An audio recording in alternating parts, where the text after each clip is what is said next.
Joining me now for more is Phares, Fox News Middle East and terrorism expert. Waleed, let's pick up where KT and I left off, and let me ask you, is this an act of war?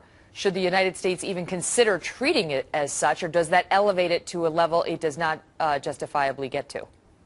Let's go bottom up. Number one, for the Iranian services, Phares, Iranian Revolutionary Guards, and others to have enough networks, cells, or individuals capable of striking inside Washington, D.C., the federal capital, that is the first thing that comes to our mind in terms of homeland security. And if they have it in Washington, so where else they could?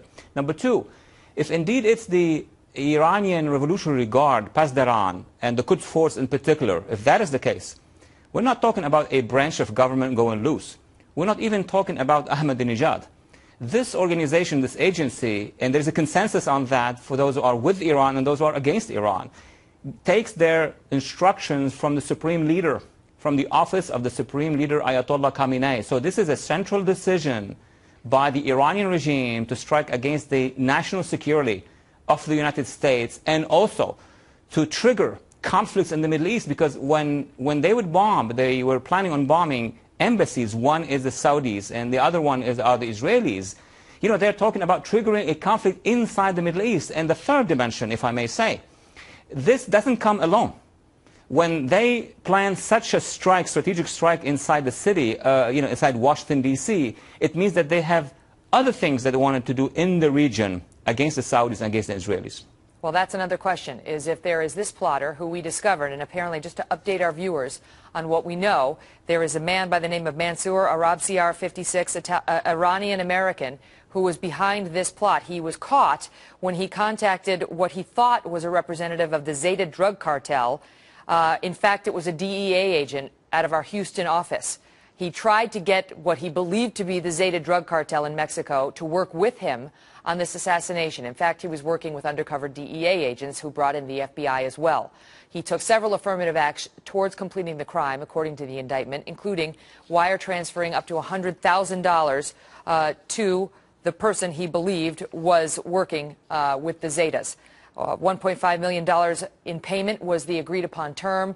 $100,000 wired in two different payments on August 1st and August 9th to the FBI undercover bank account was what happened. He was ultimately arrested at JFK Airport. He tried to get into Mexico. They turned the flight away because he was on it, and they had to land in JFK. He went in JFK. They arrested him, and that is how we got this guy. His co-conspirator is still at large. Arabsiyar was arrested on September 29th. Waleed, now back to you. If this man was so bold as to be seeking explosives, to be wire transferring money, to be told that there'd be countless numbers of U.S. civilians and say that's no problem for me, are we to believe or suspect that there are other plots potentially in the works? Well, first of all, the plot itself must be wider. We'll give it to the agencies and government to tell us more. I mean, one man cannot, perform all of that by himself alone. So first thing we need to know is how many others are connected to him. There could be Iranians. They could be also allied to Iranians. Remember, Hezbollah has a presence in the United States. Hezbollah has developed also a presence throughout the hemisphere.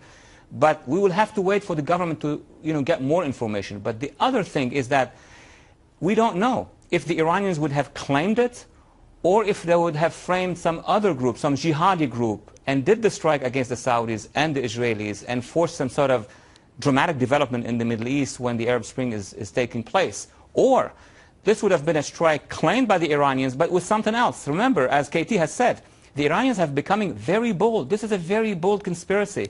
They have placed some of their task forces in the Mediterranean. They are now having some of their units coming to Venezuela. They are training their Phares, Iranian Revolutionary Guards in Venezuela to speak Spanish as well. So we have to put the big puzzle together. What was the meaning of that projected strike? Waleed, last question. The FBI director said that we are sending a clear message that any attempts on American soil will not be tolerated.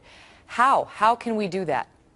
Well, first of all, we want to make sure that the Iranian regime doesn't have other strikes in preparation.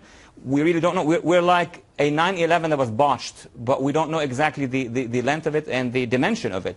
But the United States, of course, is present in the region, is surrounding Iran from many places. So if the Iranians want to strike our homeland security, I think the U.S. government has capacity in sending a strong message to the Iranian regime. But we are really early now in trying to understand what they were trying to achieve on our soil. Waleed Phares, thank you so much for your expertise. Again, folks, the Attorney General